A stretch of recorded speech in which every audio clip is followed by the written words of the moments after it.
आज हम बात करेंगे 10 ऐसी न्यूट्रिशनल डेफिशिएंसीज के बारे में जो बहुत कॉमन है और इससे हम अपने आप को सेल्फ इवेल्युएट कर सकते हैं। तो नंबर 1 जो डेफिशिएंसी आती है वो है यॉर्निंग। यॉर्निंग थकावट की वजह से भी हो सकती है या आप आउट ऑफ शेप हो उसकी वजह से भी यॉर्निंग हो सकती है। पर नॉर्मली जो यॉर्निंग होती है वो आयरन डेफिशिएंसी की वजह से होती है, और जब आयरन डेफिशिएंसी होगी तो हीम प्रॉपरली नहीं बनता, और जब हीम प्रॉपरली नहीं बनता तो ऑक्सीजन डेफिशिएंसी हो जाती है।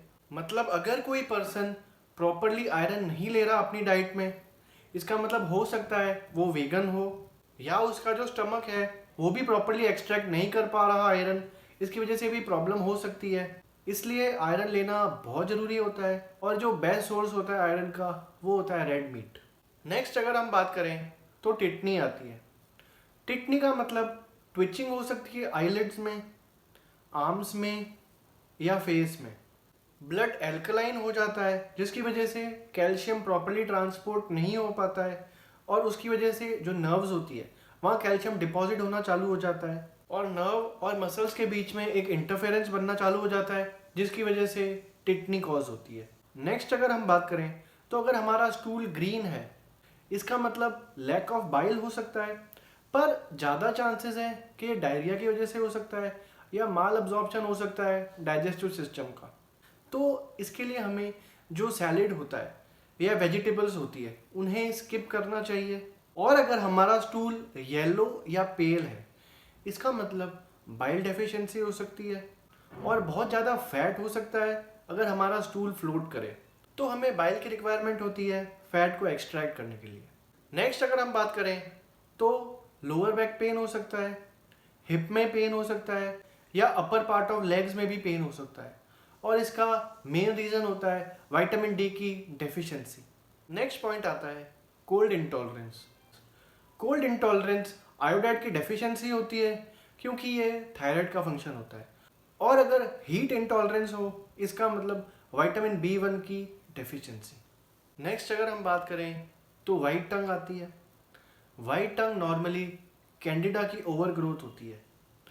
हमारी बॉडी में जो कोलोन होता है, कोलोन में बहुत सारे बैक्टीरियाज होते हैं, और 1% माइक्रोब्स यानी कि ईस्ट होते हैं, फंगस होते हैं और कैंडिडा होते हैं।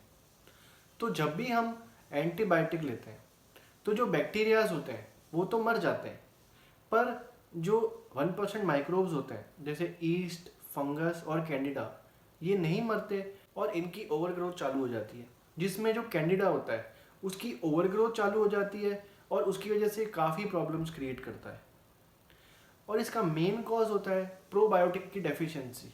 और अगर हम रिफाइंड कार्बोहाइड्रेट या शुगर कंटिन्यूसली लेते रहेंगे तो इनकी ग्रोथ और इंक्रीज होगी। नेक्स्ट पॉइंट आता है high LDL and low HDL यानी कि B3 की डेफिशिएंसी हो सकती है। नेक्स्ट पॉइंट आता है इंडाइजेशन हो सकता है, स्टमक पेन हो सकता है या ब्लॉटिंग हो सकती है।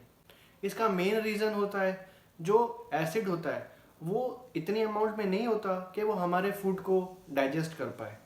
नेक्स्ट पॉइंट आते हैं muscle weakness. Muscle weakness normally sodium की डेफिशिएंसी की वजह से होती है। और लास्ट पॉइंट आता है अगर ब्लड प्रेशर हाई है या पल्स रेट हाई है तो इसका मेन रीज़न हो सकता है पोटेशियम की डेफिशिएंसी या फिर विटामिन डी की डेफिशिएंसी। तो ये था आज का वीडियो। कैसा लगा आपको ये वीडियो मुझे कमेंट करके ज़रूर बताएं। मिलता हूँ आपसे नेक्स्ट वीडियो में, तब तक अपना खूब ख्याल रखिएगा, और ऐसे वीडियोस मैं लाता रहूँगा। इसके लिए चैनल को ज़रूर सब्सक्राइब करें।